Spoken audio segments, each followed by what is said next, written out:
నమస్తే భక్తి ప్రేక్షకులకి స్వాగతం.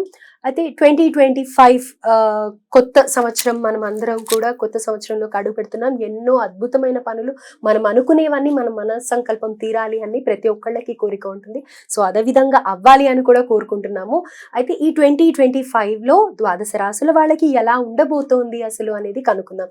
మనది 2025 ఉగాది నుంచి మనం మన రాశులు చెక్ చేసుకుంటూ ఉంటాం. కానీ ఇప్పుడు కొంచెం త్వరగా ఇంగ్లీష్ క్యాలెండర్ ప్రకారం కూడా అందరు చూసుకుంటూ ఉన్నారు కాబట్టి అందరికీ తగినట్టుగా ఎలా ఉండబోతుంది అనేది మనతో డిస్కస్ చేయడానికి ప్రస్తుతం మనతో పాటు మన స్టూడియోలో ఆస్ట్రాలజర్ అనుపమ గారు ఉన్నారు. వారితో మాట్లాడి ద్వాదశ రాశుల వివరాలు తెలుసుకుందాం. నమస్కారం. నమస్తే అండి. సో అనుపమ గారు, నెక్స్ట్ రాశి వచ్చేసి సింహరాశి. సింహరాశి వాళ్ళకి ఎలా ఉండబోతుంది 2025 అంతా తెలియజేయండి. సింహరాశి వాళ్ళకి ఫస్ట్ మనకి చూసుకుంటే గనక గురు గోచారము ప్రజెంట్ మే 14వ తారీఖు వరకు కూడా దశమ స్థానంలో సంచారం జరుగుతూ ఉంది. అంటే మనకి ఉద్యోగం, కెరియర్ కి సంబంధించి రాజ్యం అని చెప్తూ ఉంటాం కదా, రాజ్యభావం అన్నమాట. అది కాకుండా శని కూడా వీళ్ళకి సప్తమ స్థాన సంచారం. సో ఇది కొంతకాలంగా ఒక 2.5 years నుంచి వీళ్ళకి శని సప్తమ స్థాన సంచారము, అండ్ రాహు వచ్చేసి అష్టమంలో ఉండడము, కేతు ద్వితీయ స్థానంలో ఉండడం. సో ఈ గ్రహ గోచారము ఆల్మోస్ట్ మనకి మే వరకు కూడా ఉంటుంది. మధ్యలో శని ఒక్కళ్ళు మారుతారు కాబట్టి అష్టమంలోకి శని వెళ్తారు. సో ఇలా చూసుకుంటే ఫస్ట్ 6 months కూడా వీళ్ళకి కొద్దిపాటిగా డిస్టర్బెన్సెస్ 2024లో ఎట్లా ఉండిందో అదే మాదిరిగా కంటిన్యూ అయ్యే ఛాన్సెస్ కనిపిస్తూ ఉన్నాయి అన్నమాట.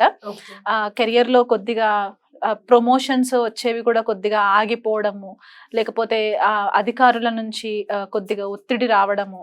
ఎందుకంటే ఇక్కడ దశమ స్థానంలో నుంచి షష్ఠ స్థానాన్ని కూడా గురుడు చూస్తారు కాబట్టి ఆ వర్క్ లైఫ్ బ్యాలెన్స్ వల్ల కూడా కొద్దిపాటిగా హెల్త్ కి సంబంధించి ఇబ్బందులు రావడము, స్ట్రెస్ ఎక్కువైపోవడము ఇది కనిపిస్తూ ఉంది.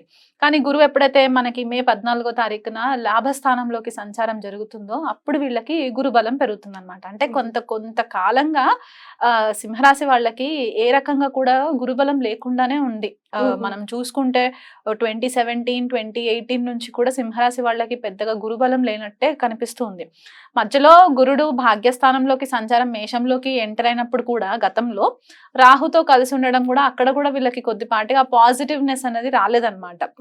సో ఇప్పుడు ఏమవుతుందంటే మిథున రాశిలోకి ఎంటర్ అయిన తర్వాత వీళ్ళకి ఇది వరకు ఏవైతే ప్రాబ్లమ్స్ ఉండినాయో అన్ని మెల్లిమెల్లిగా ఒక్కొక్కటి సెట్ అవుతూ వస్తూ ఉంటుంది అనమాట. పెళ్లిళ్ళు అవ్వని వాళ్ళకి పెళ్లి జరిగే సిచ్యువేషన్స్ కనిపిస్తూ ఉన్నాయి. అంటే కొంతకాలంగా ఏజ్ పెరుగుతూ ఉంటుంది ఆడపిల్లలకి, తండ్రులకి అది ఒక పెద్ద ప్రాబ్లం అయిపోతూ ఉంటుంది కదా ఆడపిల్ల ఇంట్లో ఉండేసరికి. సో అలాంటి వాళ్ళకి కూడా ఈ సంవత్సరం గురువు మారిన తర్వాత వీళ్ళకి మంచి ఫేవరబుల్ రిజల్ట్స్ వచ్చే ఛాన్సెస్ అయితే కనిపిస్తున్నాయి. పిల్లలు పుట్టని వాళ్ళకి కూడా గురు బలం వల్ల పిల్లలు పుట్టే ఛాన్సెస్ కూడా కనిపిస్తూ ఉందన్నమాట. సో గురు గోచారం వీళ్ళకి ఏ రకంగా చూసుకున్నా మే 14th తర్వాత నుంచి అన్ని రకాలుగా వీళ్ళకి ఫేవరబుల్ రిజల్ట్స్ వచ్చే ఛాన్సెస్ అయితే మనకి కనిపిస్తూ ఉన్నాయి. సో ఇప్పుడు శని సప్తమంలో సంచారం జరగడము, తర్వాత మే 29వ తారీఖున అష్టమంలోకి సంచారం జరిగినప్పుడు రాహుతో కలిసి అష్టమంలో ఉంటారనమాట. సో శని నుంచి అసలు పాజిటివ్ రిజల్ట్స్ అయితే కనిపించట్లేదు ఏ రకంగా కూడా. ఇది వరకు ఉన్న మ్యారిటల్ లైఫ్ లో ప్రాబ్లమ్స్, అంటే భార్యాభర్తలకి మధ్య ఏదైతే కొద్దిగా సెపరేషన్ ఉండిందో అది ఇంకొంచెము కంటిన్యూ అయ్యే ఛాన్సెస్ అయితే కనిపిస్తుంది. ఎందువల్ల అంటే ఒక స్ట్రక్చర్డ్ ఫ్యామిలీ ఎన్వైరన్మెంట్ కావాలని చెప్పి అనుకున్నప్పుడు శని కొద్ది మనకి లెసన్స్ నేర్పిస్తూ ఉంటారనమాట. సో ఆ రకంగా కొద్దిగా ఇబ్బందులు కనిపించే పరిస్థితి గోచరిస్తుంది. ఎవరైతే పార్ట్నర్షిప్ బిజినెస్ చేస్తూ ఉంటారో అక్కడ కూడా కొద్దిపాటిగా డిస్టర్బెన్సెస్ శని వల్ల కనిపిస్తూ ఉంటుంది. మార్చి తర్వాత కూడా కంటిన్యూ అవుతుంది. కాకపోతే గురుబలం పెరుగుతుంది కాబట్టి ఆ గురుడు మళ్ళీ లాభస్థానం నుంచి సప్తమాన్ని చూస్తాడు కాబట్టి ఆ రకంగా కొద్దిగా రెస్పైట్ ఉంటుంది అనమాట కొంతకాలం వరకు. గురుడు మనకి మిథునంలో ఉన్నంత వరకు కూడా కొద్దిపాటిగా రెస్పైట్ కనిపిస్తూ ఉంటుంది. ఈ 50 రోజులు ఏదైతే మనము శని రాహువుల యుతి జరుగుతుంది మీనరాశిలో అని చెప్పుకున్నామో, సింహరాశి వాళ్ళకి అష్టమ స్థానంలో జరుగుతుంది కాబట్టి ఈ 50 days మాత్రం చాలా కేర్ఫుల్ గా ఉండాలి సింహరాశి వాళ్ళు. మార్చి 29వ తారీఖు నుంచి మే 18వ తారీఖు వరకు కూడా. Okay. ఎప్పుడైతే రాహు మీనంలో నుంచి బయటికి వచ్చేసి కుంభంలోకి ఎంటర్ అయ్యేంత వరకు, శని మీనంలోకి ఎంటర్ అయ్యే టైం నుంచి ఈ విండో కొద్దిగా వీళ్ళు చాలా కేర్ఫుల్ గా ఉండాలి. ఎందుకంటే ఈ టైంలో వీళ్ళపైన ఫాల్స్ అలిగేషన్స్ అయ్యే ఛాన్సెస్ ఉన్నాయి, Okay. తప్పుడు ప్రచారాలు జరిగే ఛాన్సెస్ ఉన్నాయి, వీళ్ళ క్యారెక్టర్ అసాసినేషన్స్ అయ్యే ఛాన్సెస్ ఉన్నాయి. ఇది వరకు ఏదైనా తప్పుడు పనులు చేసుంటే కనుక ఇవన్నీ బయటికి వచ్చి ఒక స్కాండల్స్ లాగా జరిగే పరిస్థితులు గోచరిస్తున్నాయి. డ్రైవింగ్ చేసేటప్పుడు కూడా సింహరాశి వాళ్ళు చాలా కేర్ఫుల్ గా ఉండాలి ఈ 50 రోజులు కూడా. ఎందువల్ల అంటే సడన్ గా ఏదైనా యాక్సిడెంట్స్ జరిగే ఛాన్సెస్ ఉన్నాయి.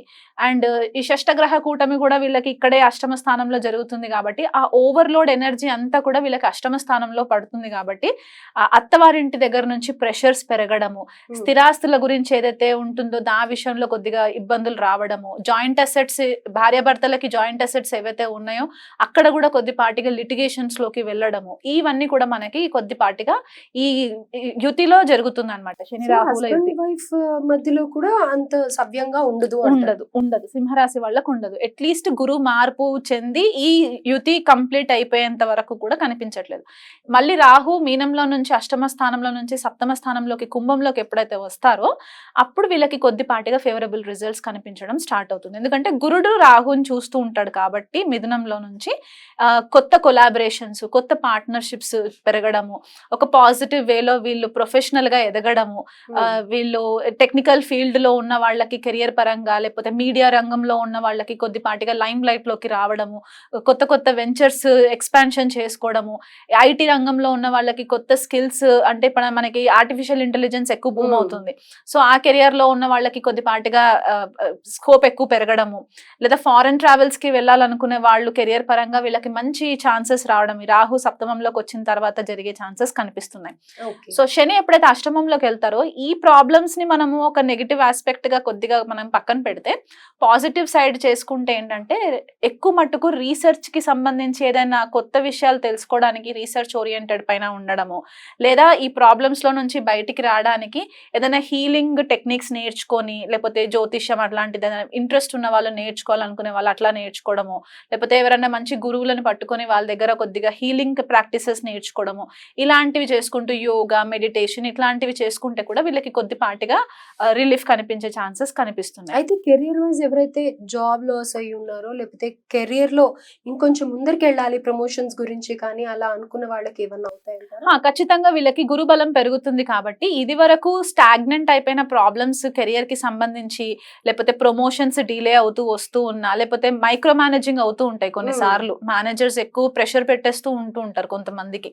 ఇలాంటి వాటందరికీ కూడా గురువు మార్పు తర్వాత వీళ్ళకి మంచి ఫేవరబుల్ రిజల్ట్స్ వస్తాయి. అంటే ఒక గ్రాఫ్ 40% దగ్గర స్టక్ అయిపోయింది అనుకుంటే గురు మార్పు వల్ల వీళ్ళకి సడన్ గా 90% లోకి వెళ్లే ఛాన్సెస్ అయితే ఖచ్చితంగా కనిపిస్తుంది. ఇది ఒక పాజిటివ్, ఖచ్చితంగా పాజిటివ్ అవుతుంది.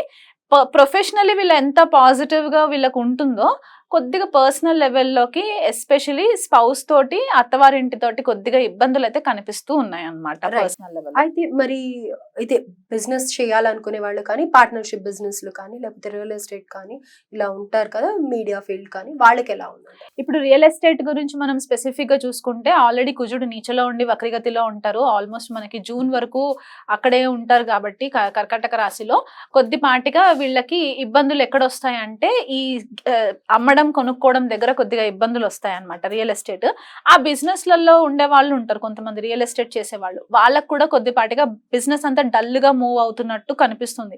ఎందుకంటే అది ఇండివిజువల్ కాకుండా గ్లోబల్ లెవెల్లో మనకి ఇంపాక్ట్ చూపిస్తుంది కాబట్టి ఆ రకంగా కుజుడు మార్పు వల్ల కొద్దిగా చేంజెస్ కనిపిస్తాయి. కుజుడు సింహరాశిలోకి ఎంటర్ అయిన తర్వాత కొద్దిపాటిగా చేంజెస్ పాజిటివ్ గానే ఉంటాయి. సో ఏమైనా రిజిస్ట్రేషన్స్ అట్లాంటివి ఏమైనా చేసుకుంటాలనుకుంటే కనుక జూన్ తర్వాత ప్లాన్ చేసుకోవచ్చు. కాకపోతే ఇంకా అదర్ బిజినెసెస్ ఎవరైతే ఉంటారో, లైక్ కొంతమంది ఏంటంటే ట్రేడింగ్ చేస్తూ ఉంటారు, రకరకాల బిజినెసెస్ ఉంటుంది, డిపార్ట్మెంటల్ స్టోర్స్ ఉంటాయి. వీళ్ళకి ఏంటంటే ఒకవేళ పార్ట్నర్స్ తోటి గనక పార్ట్నర్షిప్ బిజినెస్ కొలాబరేషన్స్ ఉంటే గనక కొంచెం కేర్ఫుల్ గా ఉండండి. అతిగా మీ పార్ట్నర్స్ ని నమ్మకండి. ఎందుకంటే రాహు సప్తమంలో ఉన్నప్పుడు ఒక మాస్క్ లాగా ఉంటారు అనమాట. మనకి వాళ్ళ రియల్ ఇంటెన్షన్స్ తెలియవు. సో షార్ట్ కట్స్ వెతుకుతూ ఉండి సడన్ గా కోట్లు సంపాదించేయాలన్న ఆలోచనతోటి కూడా కొన్నిసార్లు స్కామ్స్ జరుగుతూ ఉంటాయి. సో మీరు పెట్టుబడి పెడితే ఆ ఫైనాన్షియల్ ట్రాన్సాక్షన్స్ అన్ని కూడా మీరు చూసుకునేలాగా ప్లాన్ చేసుకోండి. కంప్లీట్ గా మీ పార్ట్నర్స్ పైన డిపెండ్ అవ్వకండి. అదొక అడ్వైస్ అయితే నేను ఇస్తాను ఈ Right. రాహు విషయంలో. హెల్త్ వైజ్ ఎలా ఉంటుందంటారు? హెల్త్ వైజ్ చాలా మట్టుకు కోలుకుంటారు. కాకపోతే ఇక్కడ అష్టమ శని నడుస్తూ ఉంటుంది కాబట్టి కొద్దిపాటిగా హెల్త్ ఇష్యూస్ అయితే కనిపించే దాఖలాలు కనిపిస్తున్నాయి. మెంటల్ ప్రెషర్స్ ఎక్కువ అయ్యే ఛాన్సెస్ ఉంటాయి. ఎందుకంటే వీళ్ళకి చంద్రరాశి పైనే లేదా లగ్నం పైనే, సింహ లగ్నం పైన కేతు సంచారం కూడా జరుగుతుంది కాబట్టి ఒక క్లూలెస్ మైండ్ సెట్ ఉంటుంది అనమాట. ఏం చేయాలన్నా కూడా ప్రాపర్ డెసిషన్ మేకింగ్ స్కిల్స్ ఉండవు. సో దాంతో మెంటలీ కొద్దిగా డిస్టర్బ్ అవుతూ ఉంటారు, ఫిజికల్ గా కొద్దిగా డ్రైన్ అయిపోతూ ఉంటారు అనమాట. సో దానికి తగ్గట్టుగా కొద్దిగా సీరియస్ ప్రాబ్లమ్స్ ఏవైనా ఉన్నాయంటే కనుక ఇమ్మీడియట్ మెడికల్ సూపర్విజన్ చేయించుకోండి. అయితే చదువుకునే పిల్లలకి ఎలా ఉందంటారు? చదువుకునే పిల్లలకి కూడా గురువు మారిన తర్వాత చదువులో మంచి స్కోప్ పికప్ అయ్యే ఛాన్సెస్ కనిపిస్తున్నాయి. అప్పటి వరకు కూడా కొద్దిపాటిగా అటు ఇటు ఉన్నట్టే ఉంటారు పిల్లలు కూడా, ఇంట్రెస్ట్ లేకుండా ఆడుతూ పాడుతూ చదువుతూ ఉంటారు, అంత ఫోకస్ ఎక్కువ ఉండదు.